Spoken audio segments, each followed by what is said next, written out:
여러분들 반갑습니다. 경제수학에서 이번에는 그 프로테스탄트 윤리와 자본주의 정신이라고 해서 여러분들 그 시중 서점에 가보면 있습니다. 이 부분은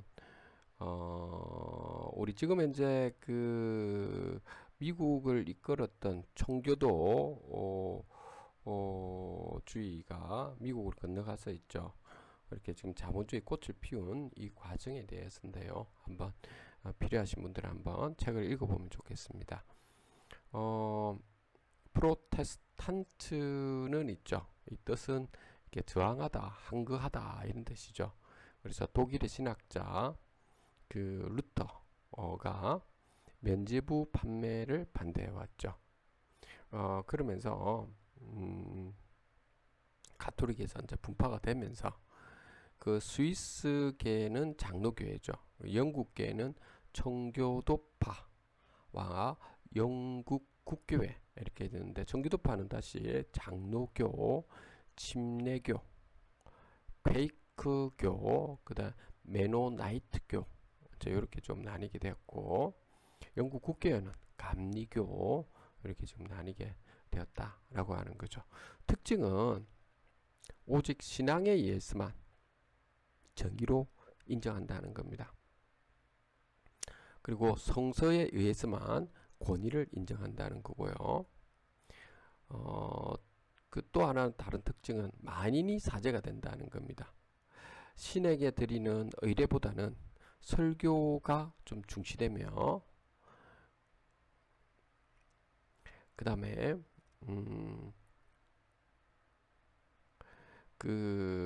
우리가 교직자는 설교자나 목회자의 그 성격이 좀 강하다라고 하는 거였죠. 자, 이런 부분입니다. 자본주의에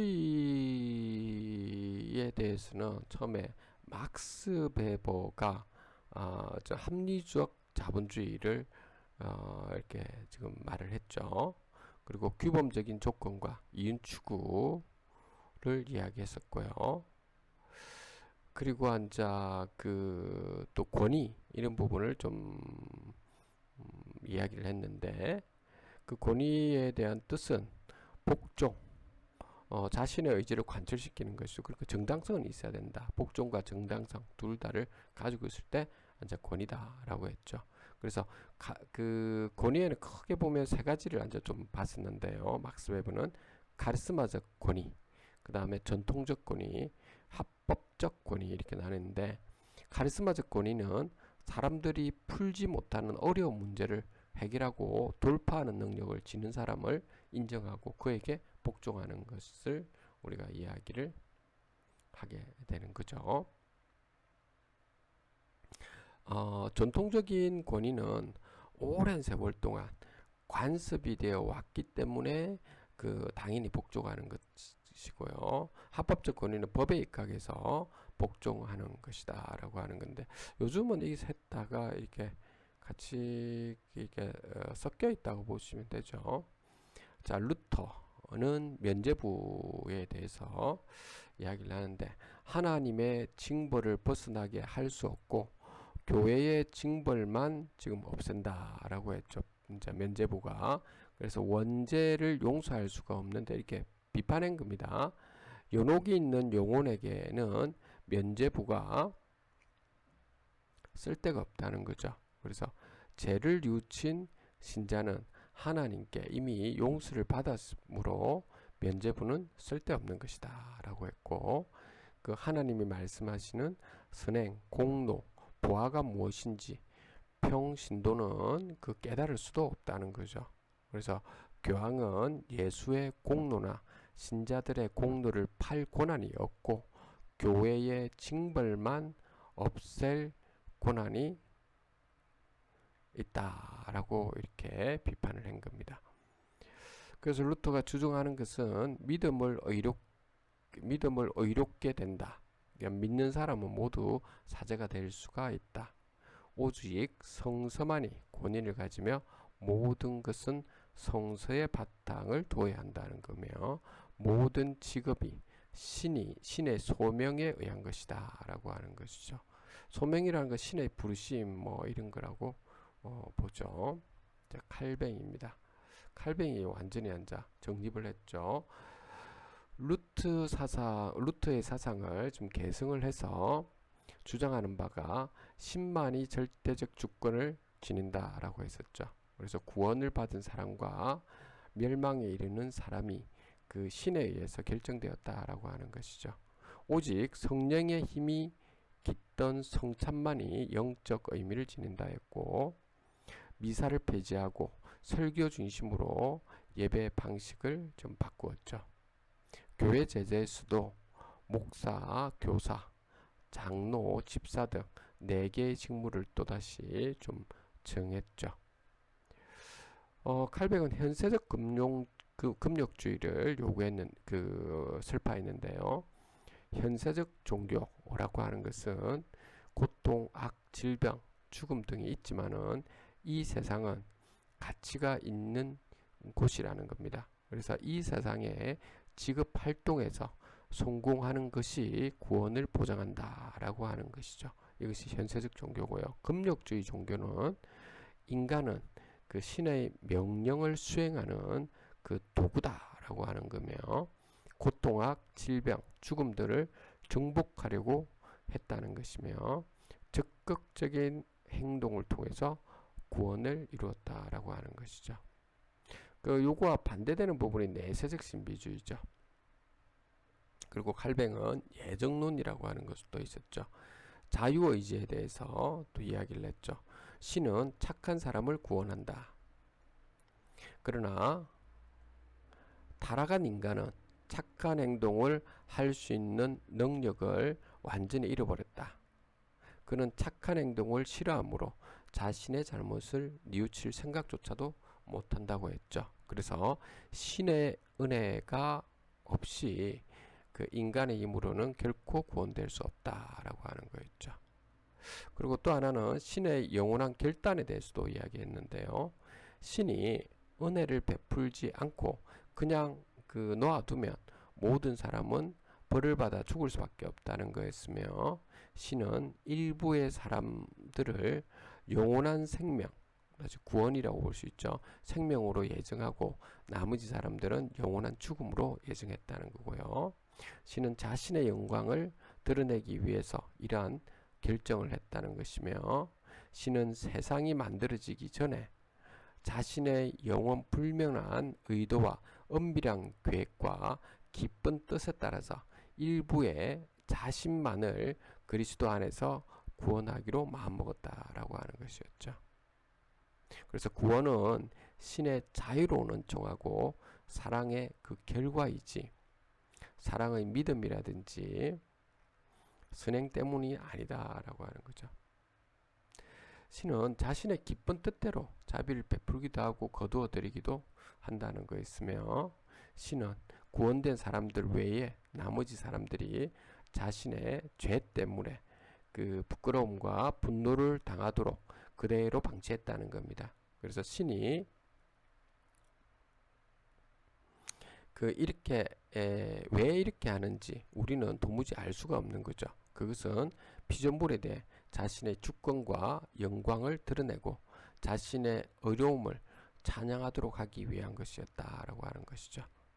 그리고 또한 소명에 대해서도 신은 구원하기로 예정한 사람들을 정해진 시간에 말씀과 성령으로 감동시켜서 그들의 돌같은 마음을 새 마음으로 바꾸고 그들의 의지를 새롭게 하여 자신의 전능한 힘으로 그들을 선하게 만들었다는 겁니다.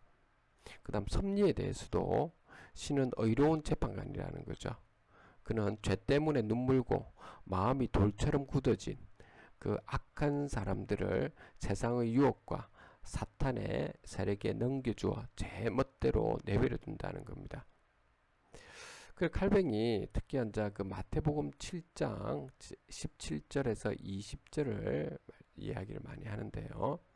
좋은 나무마다 아름다운 열매를 맺고 못된 나무가 나쁜 열매를 맺나니 좋은 나무가 나쁜 열매를 맺을 수 없고 못된 나무가 아름다운 열매를 맺을 수 없느니라. 그러므로 그 열매로 그들을 알리라 라고 했다는 겁니다.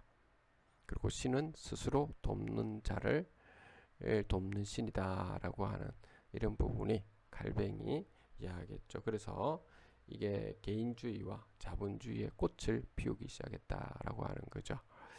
그 다음 경건주의, 실천을 좀 강조했고요. 삶을 통해서 참믿음과 믿음으로서 의로움을 가지자라고 했죠. 평신도의 역할을 좀 중요시 했다는 거고요. 눈앞에 다가올 종말 사상을 좀 많이 주장했죠. 자, 그 다음에 자, 여기 보시면 그 문제 제기 이렇게 되어 있는데, 그 신앙과 사회적 계층화, 종교개혁은 자유가 아닌 구속의 강조를 했습니다. 프로테스탄트 윤리에서는. 그리고 자본주의 정신은 직업 소명임의 합리적 자본주의다라고 했었고, 루터의 지극 개념은 신의 뜻에 따라서 인간에 내려진 것이며 인간의 이에 순응하는 것이다 라고 했었죠. 그리고 금욕적 프로테스탄트의 지금 윤리였는데요. 현세적 금욕주의, 종교적 태도가 됐었고, 그래서 칼뱅주의, 경건주의, 감리교, 침례교 운동의 여러 분파들에서 이제 이렇게 퍼져나가기 시작했죠. 그래서 금욕주의와 자본주의 정신이 이제 꽃을 피우기 시작한 거죠. 자, 자본주의인데요. 본질적인 특징은 우리가 노동의 합리적 조직이 자본주의가 되는 거죠. 그래서 정신은 일하는 것은 그 자체로서 가치가 있는 것이며 정직하고 근면한 노동을 통해서 돈을 버는 것이 인생의 최고 목표라고 하는 것이죠. 그래서 시간을 허비하는 것을 경멸하고 계획을 세워서 실천하는 생활을 해야 된다는 거며, 일하기 위해서 쾌락, 행복, 즐거움을 포기하고 쓸데없는 휴식과 게으름을 물리쳐야 한다라고 했었죠. 그리고 돈을 모으기 위해 전략하고 검소하게 생활을 해야 된다라고 했었죠. 그리고 시간과 신용을 또 중시했었고요. 그리고 자본주의에서 동기는 이익 추구와 욕구 충족이다라고 하는 거였죠. 그런데 자본주의 비판은 이제 물질적 노예가 될 수 있다라고 하는 거죠. 그래서 자기들만의 세상을 이제 만들어 가지고 행복하게 살려고 하는 이제 이런 부분이 있었죠. 그런 분들이 이제 그 비판하면서 보헤미안이었죠. 그러다가 조금 더 이제 진화가 되면서 보보스라고 해서 부르조와 보헤미안이 같이 섞여서 이제 좀 더 개선된 방향으로 나아가고 있죠. 그 자본의 축적 방식 마지막으로 한번 세 가지가 있는데요. 산업자본주의, 상업자본주의, 금융자본주의가 있는데, 산업자본주의는 공장에서 상품을 생산하는 활동을 통해서 이익을 얻는 것이죠. 제조업 같은 경우죠. 상업자본주의는 상품을 사고 파는 활동을 통해서 이익을 얻는 것이죠. 유통이죠. 그 다음 금융자본주의는 금융활동을 통해서 이익을 얻는 것이다 라고 하는 것입니다. 자, 오늘 그래서 프로테스탄트와 윤리와 그 다음 자본주의 정신에 대해서 한번 살펴보았습니다. 감사합니다.